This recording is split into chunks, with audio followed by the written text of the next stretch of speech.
All right, so we're all set up. Thanks for the introduction. It's great to be here. So as Michael said, my name is Dana, and I'm currently a postdoc at ETH Zurich, and in a few months I will join the Technion. And my research is about increasing the reliability of systems. And today I will focus on how can we increase the reliability of computer networks. And we will talk about one work of ours called SPLIT, or Flexible and Stateless Load Balancing Functions for P4. And this work has been done in collaboration with other great people from ETH, Sam, Johannes, Thomas, Timon, Laurent, and Martin.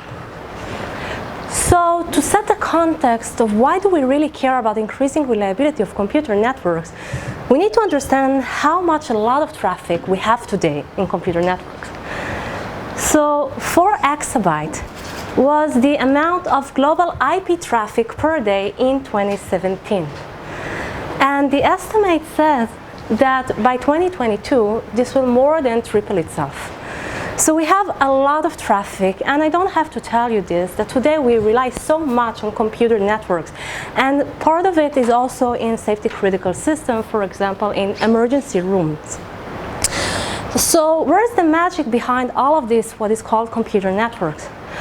So at the end of the day, this is a sample of computer networks, and the way it operates is by programming those network devices, switches in this case, and essentially we program them or configure them. So who does this actually? So we have this network operator that has some high-level requirements in mind. For example, he wants to guarantee reachability and security, customer isolation, load balancing, and so on. So it has all these high-level requirements, and these should be fulfilled even if we face some failures of linked devices and so on. So this is quite a complex task. So in practice, we don't just have one network operator per network, but this is actually a team of network operators that work together to form all these requirements. And these requirements may change over time. So this system becomes more and more complex. Some of them may, over the course of years, go to other places. So this is a grown set of complex code. And for this reason, it may not come as a surprise that sometimes there are bugs in these configurations. And sometimes we hear about these bugs in the news. So a few days ago, we saw that Instagram crashed because of some server error. At the beginning of the month, Google Cloud went down and took with it YouTube, Gmail, Snapchat, and others, and all because of some configuration change. A few months ago, Facebook apologized for outages, said it has resolved some server configuration error. And this is not just outages. Turns out that some analysis showed that human error is to blame for many of the cloud security issues. And this is not a new trend that we see. We can also go a few years back and see that, for example, Google broke the internet also, again, because of some configuration error. So the main question is, how can we mitigate those configuration errors? And my message to you today is that a perfect candidate for this is program synthesis. Now, in program synthesis, we begin with some high-level specification, and we want to automatically generate or synthesize the low-level code or configuration here. So going back to our tasks as network operators, we have all this bunch of high-level requirements, reachability, security, and so on, that we want to guarantee and somehow automatically compile it down to low-level configuration or code. But unfortunately, adhering to all of these demands at the same time is still quite challenging for program synthesis. So what instead we will do today, we will focus on one of these tasks, the load balancing, but we will also take into account some possible failures. Now here, what I will show you is how we can synthesize code for this, but in fact I will not show these configurations, but we will generate code in the P4 language, a relatively recent language for programming the data plane. So in between, we will have SPLIT, our approach to synthesize those programs. Now, when we talk about split, there are three main dimensions. So the first is program synthesis that I already mentioned. The second one is load balancing, the task that we want to attack. And the P4 language, or our choice of how to synthesize the code that will adhere to these requirements. Now, these two dimensions, just to briefly mention, they also raise a lot of questions. So for load balancing, for example, the main question is how should we even spread the traffic? So this question consists of the following questions. So what is the distribution that we should respect? Whose call should it be? Should it be the switches? Maybe this should be the endpoints. Maybe this should be some load balancers. And once we decided these two, what should be the actual algorithm that will spread the traffic? Now, after we have made all these decisions, more questions come. Like, how much does our algorithm scale? We already said there is a lot of traffic, so every component will observe a lot of traffic as well. Can it really scale to it? Another question is, what kind of failures can we support? How immediate are we in our response to this? And also, if our algorithm is too sophisticated, do we reduce the performance? After all, we do want switches to operate at line rate. And lastly is the security issue. Can we attack this algorithm? So I will briefly mention or answer all of these questions as we proceed with the talk. Now, on the other hand, there is the question of why do we really need to generate the code in the P4 language, or in more general, why do we even need this sophisticated language? So perhaps just before that, the main question is, do we really need to put that much control in the form of this sophisticated load balancing directly on the switches? Maybe we want this to be in some other place in the network. Other question is that, okay, so we have a language, and when this language was designed, then obviously it was designed in mind to provide more flexibility than what we had before. But at the end of the day, we have a language, we need to compile it down to the hardware, which hasn't changed that much. So is it the case that the flexibility that the language allows us to do actually translates to more expressiveness, to more sophisticated algorithm that we can express in the hardware? Put it differently, why can't we just use match action rules? Are they good enough for any algorithm that we would want? Okay, so we will see the split algorithm, which essentially shows that yes, we actually need this P4 language. Okay, so let's begin to address some of these questions. So the first question is, whose call should it be to do this load balancing? And because I already mentioned the P4 language, I already said actually that the switches will be the ones that will spread the traffic that they receive. Now, because of this, throughout the talk, what I will do, I will focus on one switch. Okay, so we have one switch, and then it gets the traffic, and it needs to decide to which port forward it. Okay, and of course, we can have the same algorithm for all the switches in the network. Now, the second question is, what should be the distribution? Because if everything is uniform, the question is pretty much already solved. So to answer this question, I have two parts. So first of all, part of this distribution is determined by the kind of traffic that the switch observes. Okay, so the switch gets these packets, and packets have those headers, and in the header we have this traditional 5-tuple of the source destination IP, source destination port, and protocol, which we consider as the flow identifier.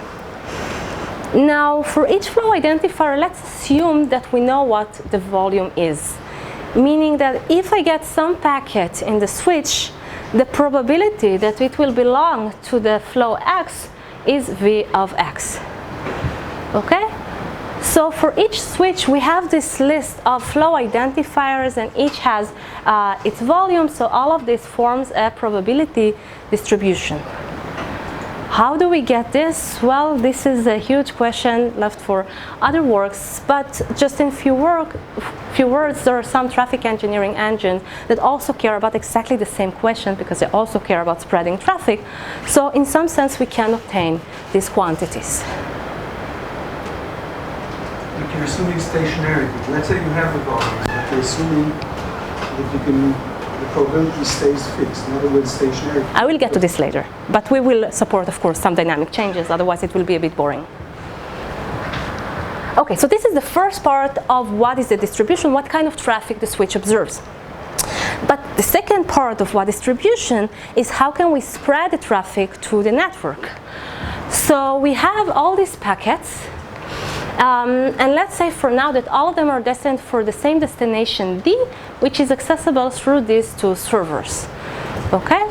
Now given this, our switch here on the top left can pick any of its 4 ports to spread the packet through. Okay? And we could also have some distribution for these links or ports. And this is not necessarily uniform for various reasons. For example, it could be that for some links we don't want to spread the traffic at all. Because, for example, we don't want packets to go through this switch. It could be that for some links we have some agreement with peers, some have higher capacity, whatever. The distribution is not necessarily uniform. Okay, so what we see here is that we have ports 1, 2, 3, 4, and through port 1 we would like to forward 50% of the traffic, through the second one 20%, and through the last one 30%.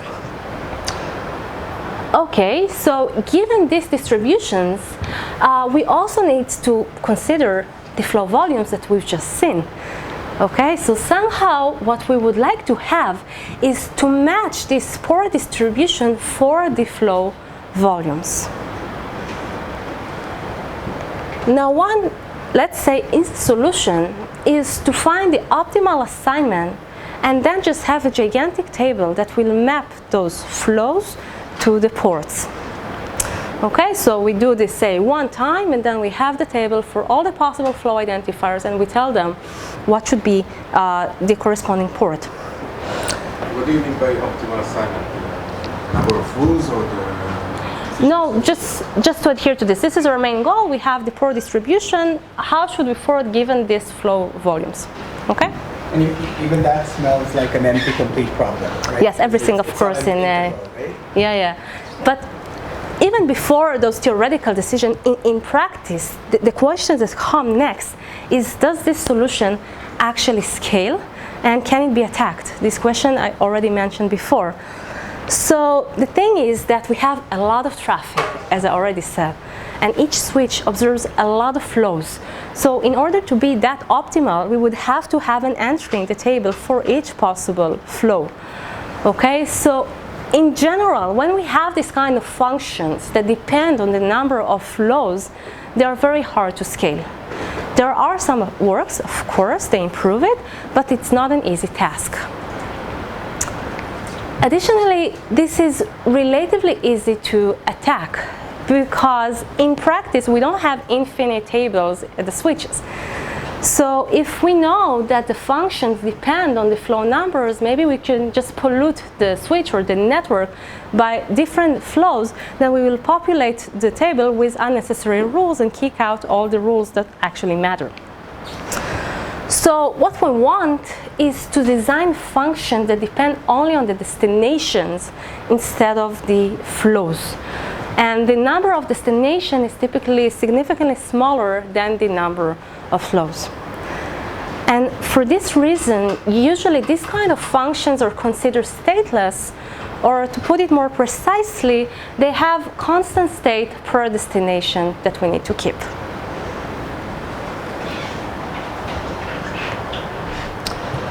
Okay, so now that we understand that we want to load balance at the switch, and we know what the distributions are, we need to pick some algorithm which will be hopefully stateless.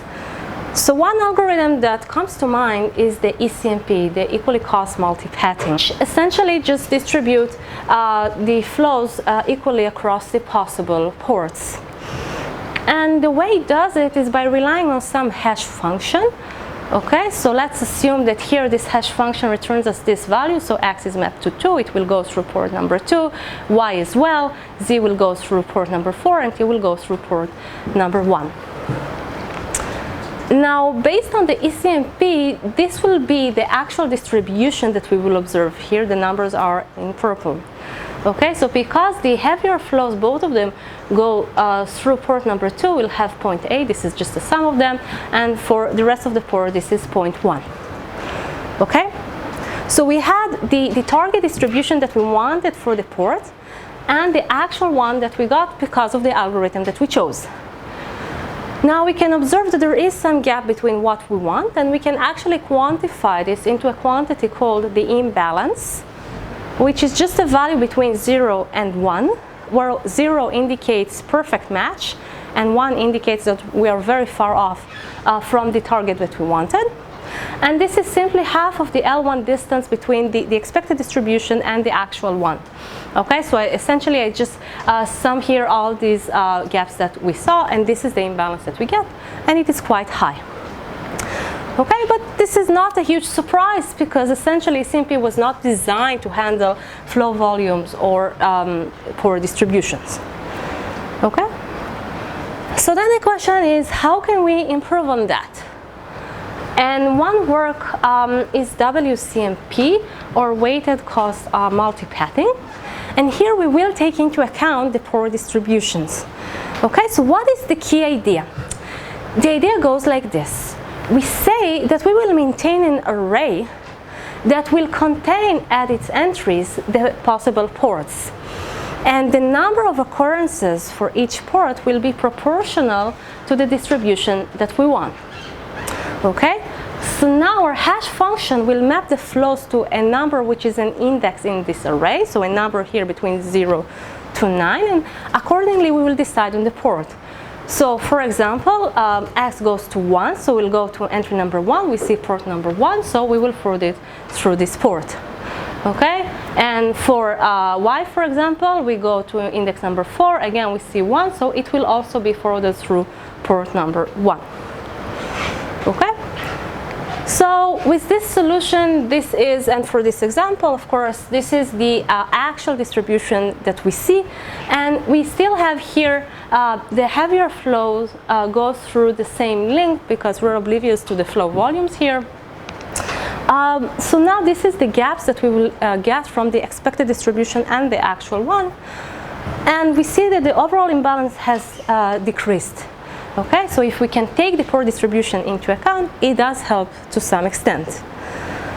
But still, we don't take into account the flow volumes. Okay, so what we want to do in the split is to take both the pore distribution and the flow volumes into account when we design these stateless functions. And how do we do this? So essentially what we had is an array that contained for each port a number of entry which is proportional to the distribution that we wanted for it. But this completely ignored the flow volumes. So what we say in split, that when we do this, we don't really care about only being proportional to the target distribution, but we also want to take into account the flow volumes. Okay, so what we will do, we'll optimize for the port placement in this array given the flow volumes. Okay, so assume that we have exactly the same hash function as before. For this, it may be more beneficial to consider this array. Okay, so here 1 only appears 3 times and not 5 times despite this target distribution, but this is better for us. Why? Because now x still goes through port number 1, but y, the second heavier flow, will be forwarded through port number 2. So we somehow split the heavier flows across the different ports. Okay? So with this approach, this is the actual distribution that we get, and this is the gap, and this is how we can also reduce further the imbalance compared to WCMP. But now we also want to improve this idea even better. So what happens here? Essentially, we were bounded to the permutation that this hash function determined to us. So this hash function told us that first comes x, then y, then z, then t. And because of this, and because of the nature of our solution that we first begin with all ports number 1, then ports 2, and so on, if we want to separate x and y to go through different ports, we have to say that after 1, everything goes through a different port. So despite the fact that actually here, maybe we could switch also T or Z, the nature of the solution does not allow us to do this. So what we could do is consider other kinds of permutations for the flows. And this is the second part of split key idea.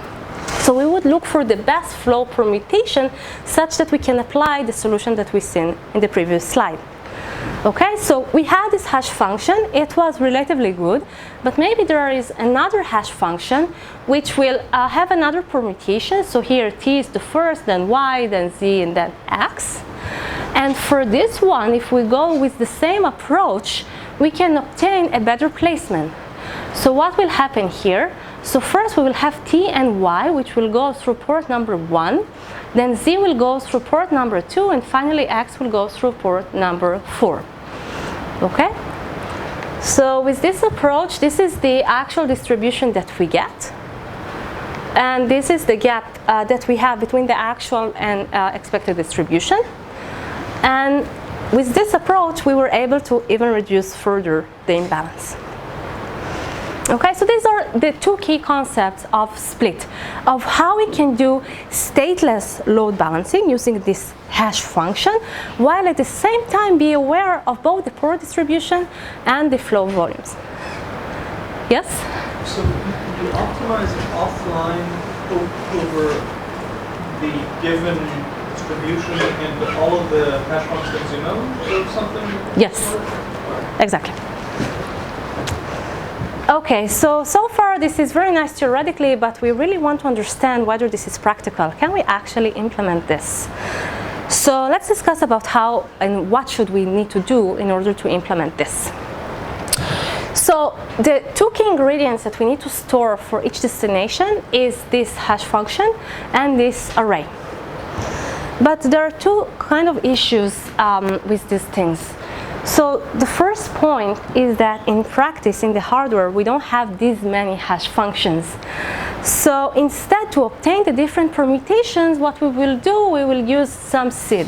So we'll have a fixed hash function, but we will express different hash functions by just considering different seeds, which will give us different permutations. Okay? So this H prime is nothing but taking some fixed seed for this hash function and then ORing or XORing it with the flow identifier. Another thing that raises a concern is these arrays that we want to keep. Now, these arrays are a very nice solution, but it could happen that if we have port distributions with very high variance, we will need very large arrays. So just as a simple example, let's say that we only have 2 ports, but we want 99% of the traffic to go through port number 1 and only 1% to go through port number 2. To express this with our approach, we would need an array of size 100 with 99 entries for 1 and just 1 for 2. And if I want a higher variance, say I wanted 0.999 and 0.1001, then I would need an array of size 1000. And this is only for 2 ports, okay? And usually we have many more. So we could have very large arrays, and we don't really want to store them in the switch, because now we are somehow parametric with the variance, and we want to be stateless. Okay? So to bypass this, what we will do, we will use an idea called hash thresholding, which was introduced in some RFC. And this solution essentially says that, well, we know how these arrays look like. They're just consecutive entries of numbers that just increase one by one. Okay, so all we really care about is to keep those thresholds. Okay, so for the first solution, we want to keep this entry, the 4, and then the 6 when it changes, and 10 is the last one. Okay, and for this solution, we will just store 99 and 100. Now, this has the same information, but the size of this is just as the number of ports, and this is a low and, let's say, fixed number. Okay? Now, this solution is very nice, but it does come with some price.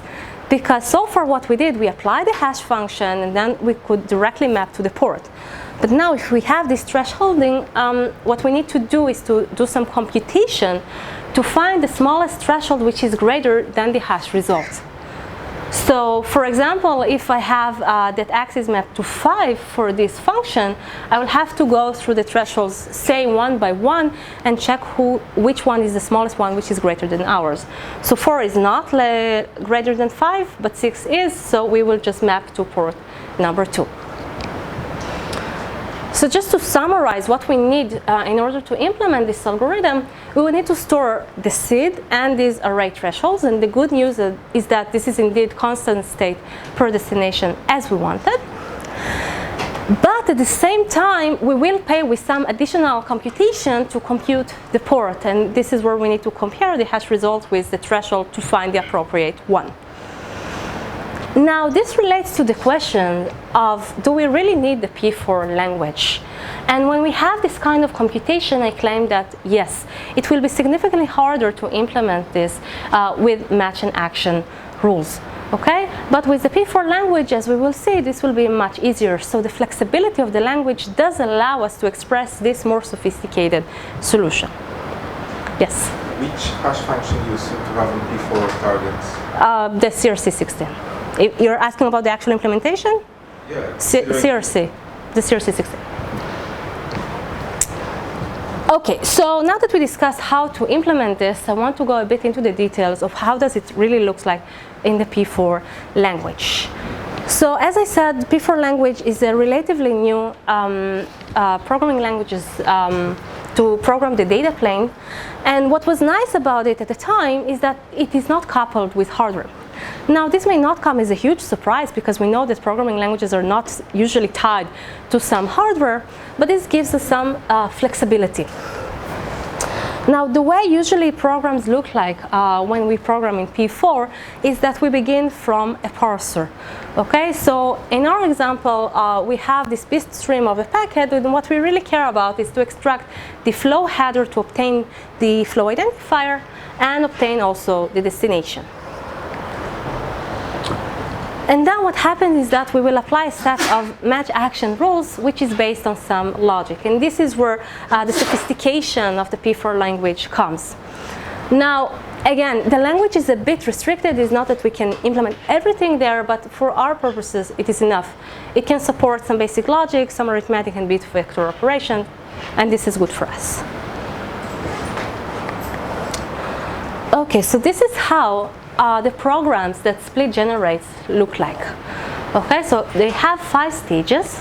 At the first stage, what we do, we parse the packet, as I said, and what we care about from this stage is to extract the destination and the flow identifier. At the second stage, what we will do, we will map the destination to the appropriate hash function, or actually the seed, and we will do this by some action. And then in the third step, what we will do, we will also obtain those thresholding that we've seen. And at the same time, we will also apply the hash function on the flow identifier to obtain the hash result. Now we have all the components. All we need to do is to do the actual computation to understand which port we need to forward through. And for this, what we could do this sequentially, like I showed you in the example before, or we could be a bit more sophisticated and do this binary search to find the correct port. And once we reach it, a simple action just maps to the port that we want. Okay, so this is how all the programs that Split as a program synthesizer generate. And you can ask, well, this looks quite specific, this program.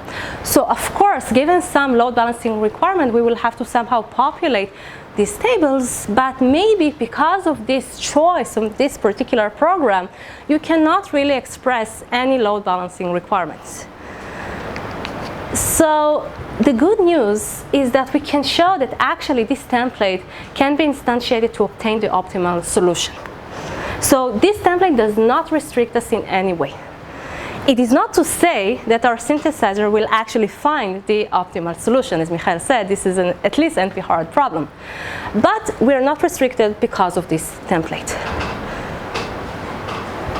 Okay, so given this program template and given some requirement, how does Split actually instantiate it?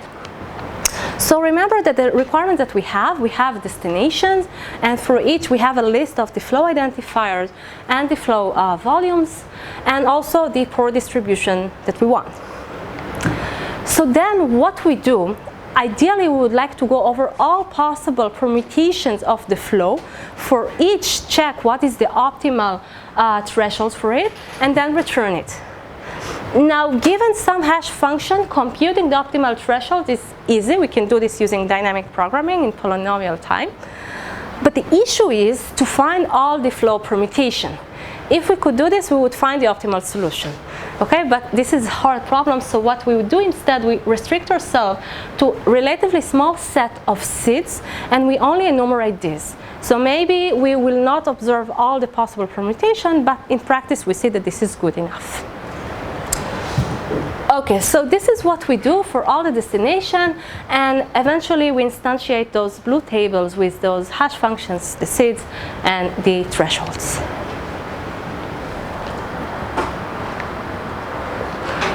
I was asked about whether we assume that everything is fixed up front. So we can assume this, but then it means that it won't be that practical. So we do support, to some extent, some dynamic changes.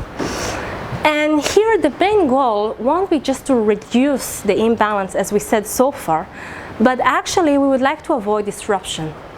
That is, if we have old flows that were further through some port, we don't want, in the name of perfect imbalance, to tell it, no, go through a different port, because this will mean that we could slow down the entire network. Okay, so here the main goal is just to avoid disruption, and of course as a secondary goal we would like to keep low imbalance. Now the way we obtain it is by having what I call backup tables. So far we've seen only two tables, one for the seeds and another one for the thresholds. But to support these dynamic changes we would have also backup tables, and we have two kinds of them.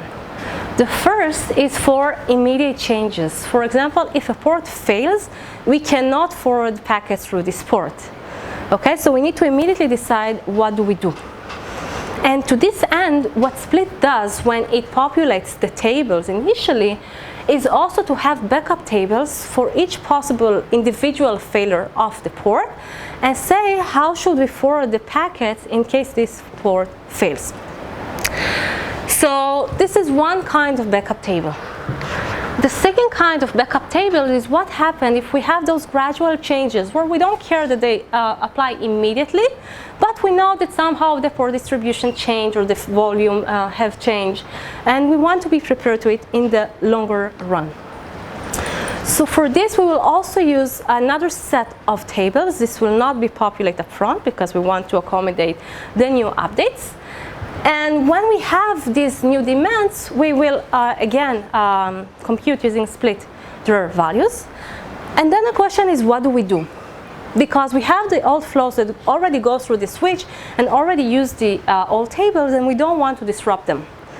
Okay, so we only want new flows to go through the new tables. So for this, we rely on some help with the endpoints to color the new packets. So they will be forwarded through the new table, while the old flows eventually will die out, and then we'll have new set of tables that we can use later for future changes. Okay, I want to talk a bit about the evaluation. So yes? Can I try to understand this a little bit, the last slide? So going back to the technique, right? The original techniques that we talked about, two ideas. So consider a set of active flows right now. Would you use a specific hash function for every different set of active flows? If they share the same destination, yes. Okay? So then, as the flows are changing, suppose I have k flows right now, I remove one flow or add one flow to this set, you will need to have a different hash function. For the destinations, yes. Also for the old ones and for the newest. So isn't it the case that you will actually require a lot of updates in all the time, because this is an internet context, right? This is what, sorry? This is wide area context, not data centers. Yeah. This is wide area context. So I imagine that flows are changing like constantly. This is true. So this is, I mentioned really at the beginning that this is a huge problem. basically asking me, how do you know what the distribution is? It's not even stable. So this is a great question, but in general what we see is that the heavier flows, and these are in practice the ones that we really care about and we want to not cause them to go through the same port, these are usually more stable. Okay, for the smaller flows, yes, you're right, but in fact for them what we technically do, we combine them through some hash functions, or maybe even you can think of just using ECMP for them. We don't really care about those short flows. So for when I say dynamic updates, what I say is that there is a significant change, and this will not happen that frequently.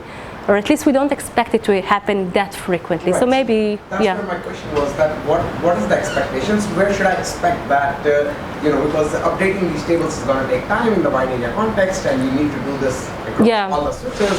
So if I want to understand when to use this technique, at what granularity should I expect flows to be stable? So this is a great question, and in fact to answer this I would just let's test this.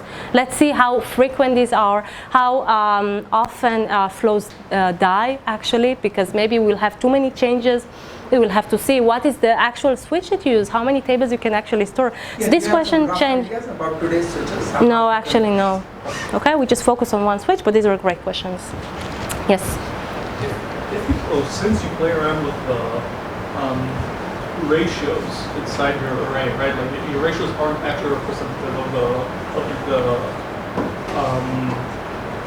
outputs you want, the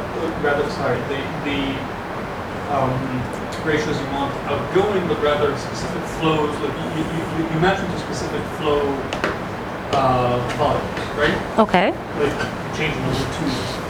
Mm-hmm. So I would expect small flows to be distributed according to the ratios you picked, right? Okay, yeah. Yeah. Which means if you have a large number of small flows, you will perform suboptimally because you don't. Are you saying that the small flows still accumulate to something significant? If they do, if you have 50% big flows and 50% small flows, and they're all very small, and you're to be distributed about the same as the ratio of ones and twos in your array, you would be, since you created that imbalance on purpose in the array, you would cause an imbalance in the distribution of small flows. I'm not sure exactly why, but maybe you can explain it further. Just in one sentence, what happened with the small flow is that in some sense this is an easier problem, right? Because eventually we just want to find some bin or some port that they can take. So if they're too small and we don't want to get into this resolution, we will group them to some extent. Okay, so yes, maybe by this grouping we will have more imbalance than if we could have the optimal solution. As I said, the template can accommodate the optimal solution, but it is not to say that we find the optimal solution. Okay, but if I didn't get it right, your question, we can continue after that. All right. So a few words about evaluation. We implemented the split, and as I said, this is a program synthesizer, and because we care about emitting code for switches, of course, it can output code in P4, and specifically P416 here. And for the purposes of the evaluation, we can also emit code in CPP or Python. Now, the main conclusions from the set of experiments that we ran were that first split outperforms previous approaches, and what's interesting is that even the stateful ones, that is, even the ones that we thought that maybe they are more flexible to the requirements that we have from the load balancing. Now, the second conclusion, which I will not discuss today, is that the programs that split generate can actually be run in practice, and we run it on a real Twino switch, and we show some case study, and we can also show that with dynamic updates, we can support it quite well. Okay, but today I will focus just on this first conclusion. So in this experiment, what we did was to compare split to 3 other baselines. So the first one is WCMP that I already mentioned, and the other ones are the micro TE and the Niagara and both of them are stateful. Okay, so each of them has a different approach of how to obtain a relatively low number of match action rules, but still this could be a function of the number of flows. So micro TE just uses bean packing, and it focuses on the setting of Tor-to-Tor pairs, while Niagara has the same setup as ours, and it just tries to somehow condense the set of rules to lower the number and accommodate the requirements. Now, in this experiment, what we have is a switch with 32 ports. And to simulate real traffic, what we did was to take destination that flows from the KAIDA packet trace, the first 10 minutes of it. And here we observed 257 million packets, 5.6 million flows, and over 1,000 destinations. And we filtered flows with too few packets. Now, for the port distribution, what we did for each destination, we randomly picked 16 possible ports out of the 32. And then the distribution was randomly chosen, either uniformly to compare to some of the solutions, as we will see in a second, or according to some Gaussian distribution with some variance to see how does it affect the solutions. So in the first experiment, we consider uniform distribution because then we can also compare to WCMP and micro TE, which cannot handle any poor distribution. Okay, so what we see here is the force solution and the imbalance that they obtain. Now, what we see here is that split obtained the lowest imbalance out of all. Okay, so this is the best solution, and compared to the best solution, which is the Niagara, we obtained 36% improvement. What about the number of flows used in Niagara? We will see this in a second. Now, if we go to skew distribution, we can only compare to Niagara. As I said, the other ones don't really handle any possible skew distribution. And here what we see is as we increase the variance between the poor distribution, how does it affect the imbalance that we get? And what we see here is that split always performs better than Niagara. But as the variance increases, we see that Niagara becomes quite close to it. Okay, so you can say, okay, so maybe the difference is not really important. But it's important to remember that in fact Niagara is a stateful solution. So it depends on the number of flows, so this is vulnerable to a large number of flows or to DDoS attacks, while the split is a stateless solution. And just to demonstrate what does it mean, here we can see how many rules we need depending on how many flows we have per destination. Okay, so for the split, this is a stateless solution. So in some sense, we have just one rule per destination regardless of the number of flows that it observes. Okay, now for the Niagara, we will see many more rules. Now I will say that as a disclaimer, this is in some sense comparing oranges to apples, right? This is not the same kind of rules, but still here we have a constant state per destination. And what we see here is that indeed, if we have more flows, we will need more rules to express this in Niagara. Yes?